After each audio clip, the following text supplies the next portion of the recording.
اعوذ باللہ من الشیطان الرجیم بسم اللہ الرحمن الرحیم یا ایھا النبی حرض المؤمنین علی القتال۔ اب یہ تحریض کا لفظ پھر آ گیا جو سورہ نساء میں ہم پڑھ چکے ہیں، وحرض المؤمنین علی القتال۔ اے نبی شوق دلائیے، ترغیب دلائیے، ابھاریے، ایمان کے جذبات کو ذرا اپیل کیجئے اہل ایمان کے کہ وہ قتال پر آمادہ ہوں۔ یہ میں آپ کو بتا چکا ہوں کہ اعلان عام اس طریقے کا کہ فرض ہے جنگ میں نکلنا ہر مسلمان کے لیے، یہ صرف تبوک میں ہوا سن 9 میں جا کر۔ پورے 9 برس تک قتال فی سبیل اللہ کے لیے تحریض تھی، ترغیب تھی، اور یہ تحریض گاڑی ہو کر تحریض بن گئی، بس لازم نہیں تھا۔ اسی لیے ہم سورہ نساء میں پڑھ چکے ہیں کہ اس کے باوجود جو اس ترغیب کی وجہ سے آگے بڑھے، قتال کے لیے نکلے، ان کے اونچے درجات ہیں، لیکن یہ کہ جن لوگوں کو چونکہ فرض عین نہیں کیا گیا تھا، لہذا اگر کوئی نہیں نکلے تو ان کے اوپر کوئی مواخذہ نہیں۔ لیکن یہ کہ غزوہ تبوک میں نفیر عام تھی کہ ہر صاحب ایمان کا نکلنا ضروری ہے۔ حرض المؤمنین علی القتال ان یکن منکم 20 صابرون، اگر تم میں سے 20 ہوں گے صبر کرنے والے، یغلبوا 200 تو وہ 200 پر غالب آ جائیں گے۔ وَإِن يَكُن مِّنكُم 100، اور اگر ہوں گے تم میں سے 100، یغلبوا 1000، وہ غالب آ جائیں گے 1000 پر، من الذین کفروا، کافروں میں سے، بِأَنَّهُمْ قَوْمٌ لَا يَفْقَهُونَ، اس لیے کہ وہ سمجھ نہیں رکھتے۔ سمجھ سے مراد کیا ہے؟ انہیں اپنے موقف کی حقانیت کا یقین نہیں ہے۔ ایک شخص ہے جو جانتا میں حق پر ہوں، میں حق کے لیے لڑ رہا ہوں۔ ایک شخص ہے ڈل مل ہے، ایسے ہی لڑ رہا ہے، مارے باندھے کو لڑ رہا ہے، کسی کے کہے سے آ گیا، مرسینری ہے، تنخواہ یافتہ ہے اس لیے آ گیا۔ اب اس میں زمین و آسمان کا فرق ہوگا۔ تو ان لوگوں کو چونکہ وہ شے حاصل نہیں ہے، لہذا ان کی حالت کیا ہے کہ اگر آپ 10 ہوں گے 100 پر غالب آ جائیں گے۔ لیکن اس کے بعد جو اگلی آیت آ رہی ہے وہ گویا کہ اس کی کچھ عرصے کے بعد یقیناً نازل ہوگی جو یہاں شامل کر دی گئی۔ الآن خفف اللہ عنکم، اب اللہ نے تم پر سے تخفیف کر دی ہے۔ وعلم ان فیکم ضعفا، اور اللہ کے علم میں ہے یہ بات کہ تمہارے اندر کچھ کمزوری آ گئی ہے۔ لیکن یہ کمزوری کیسے آئی ہے اس کو سمجھ لینا چاہیے۔ سابقون الاولون، مہاجرین اور انصار کے اندر کوئی کمزوری نہیں آئی معاذ اللہ، ابو بکر اور عمر میں یا سعد بن معاذ میں رضی اللہ تعالیٰ عنہ مجمعین، ان میں کوئی کمزوری نہیں آئی۔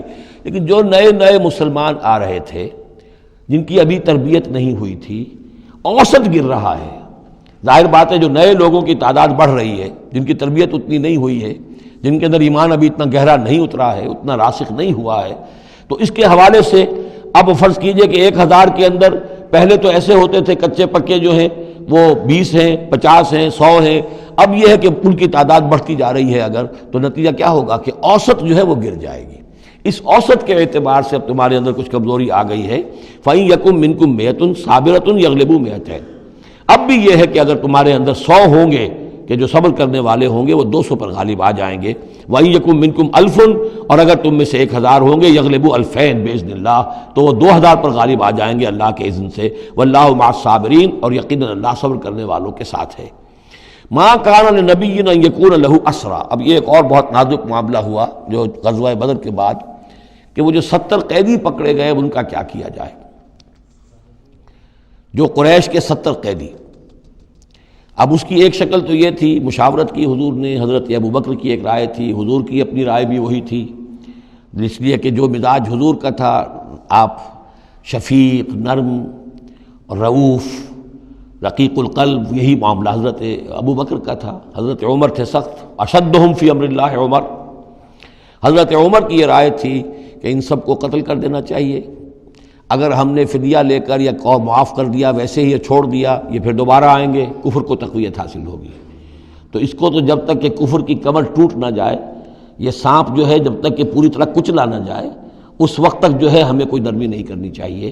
بلکہ وہ اس حد تک تھے کہ ہم میں سے یہ جو قیدی آئے ہیں، جو ان کے قریب ترین عزیز ہوں، بس مہاجرین کے اندر وہ لوگ موجود تھے، قریش کے جو لوگ پکڑے گئے ہیں، تو مہاجر جو تھے یہاں صحابہ کرام وہ بھی تو قرشی تھے، تو اپنے قریب ترین عزیزوں کو اپنے ہاتھ سے قتل کریں۔ یہ حضرت عمر کی رائے تھی۔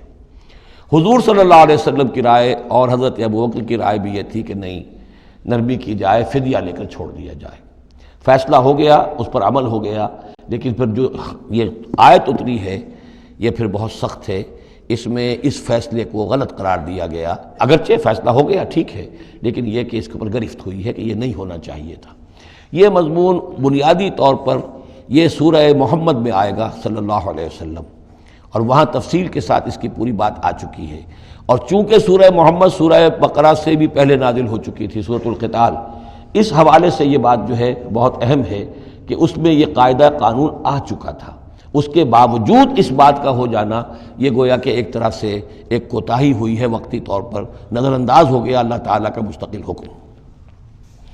ما کان لنبی ان یکون لہ اسریٰ، کسی نبی کے لیے یہ جائز نہیں ہے کہ اس کے پاس قیدی ہوں، حتی یسخن فی الارض، جب تک کہ زمین کے اندر خوب خونریزی نہ ہو لے، یعنی باطل کی کمر نہ توڑی جا چکی ہو، اس وقت تک قیدی رکھنا۔ قیدی رکھنے کا مطلب تو ہے کہ وہ زندہ رہیں گے، آج نہیں تو کل انہیں چھوڑنا پڑے گا، آپ چھوڑیں گے ان کو، وہ پھر کفر کی تقویت کا باعث بنیں گے۔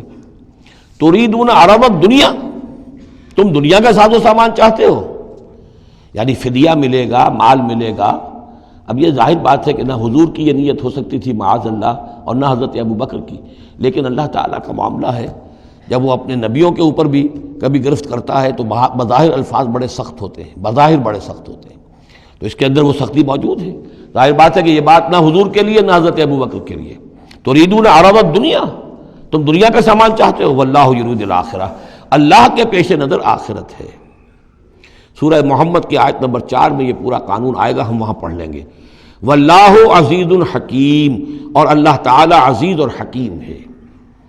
لولا کتاب من اللہ سبقہ، اگر نہ ہوتی بات اللہ کی طرف سے جو پہلے سے آ چکی تھی، یعنی سورہ محمد کی آیت نمبر 4، اس میں ایک امکان نکلتا تھا اس کی تعبیر کا، اگرچہ تعبیر کے اندر میرے نزدیک غلطی ہوئی ہے، لیکن پھر بھی ایک اس کے اندر امکان موجود تھا جس کو کہ استعمال کیا ہے محمد الرسول اللہ صلی اللہ علیہ وسلم سے۔ لولا کتاب من اللہ سبقہ، اگر یہ اللہ تعالیٰ کی طرف سے بات پہلے سے طے نہ ہو چکی ہوتی، لمسکم فیما اخذتم عذاب عظیم، تو جو کچھ تم نے یہ فدیہ وغیرہ لیا ہے اس پر تم پر بڑا سخت عذاب آتا۔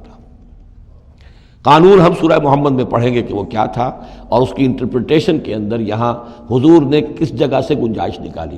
دیکھیے ہوتا یہ ہے کہ آپ کا رجحان نرمی کا ہے تو آپ ایک ہی بات کے اندر سے نرم پہلو نکال لیں گے، جیسے کہ میں نے عرض کیا تھا کہ جو لوگ کہ سنتے ہیں الذین یستمعون القول فیتبعون احسن، وہ لوگ کہ جو کسی بات کو سن کر پھر پیروی کرتے ہیں اس میں سے بہترین کی، جو بھی اس میں اعلیٰ ترین درجہ ہے اس تک پہنچنے کی کوشش کرتے ہیں۔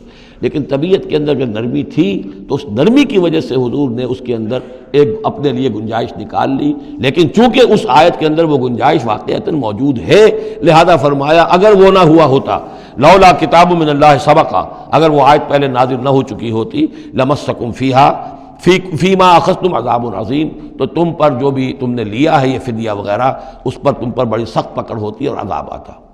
روایات میں آتا ہے کہ حضور بھی اور حضرت ابو بکر بھی دونوں پھر اس آیت کے نزول کے بعد روتے رہے ہیں کہ ہم سے یہ خطا ہوئی ہے۔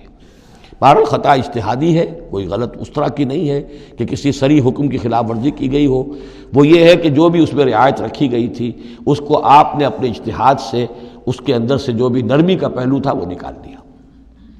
فَكُلُوا مِمَّا غَنِمْتُمْ حَلَالًا طَيِّبًا، تو اب کھاؤ جو تمہیں ملا ہے غنیمت۔ غنیمت میں وہ بھی ہے جو عین جنگ کے موقع پر مال غنیمت ملا، اور جو فدیہ اب مل رہا ہے وہ بھی غنیمت ہے۔ حلالا طیبا، کھاؤ، اس میں کوئی اب تمہیں ہچکچاہٹ نہ ہو، حلال اور طیب ستھرا۔ واتقوا اللہ، اللہ کا تقوی اختیار کرو، ان اللہ غفور الرحیم، یقیناً اللہ تعالیٰ بخشنے والا رحم فرمانے والا ہے۔ صدق اللہ العظیم۔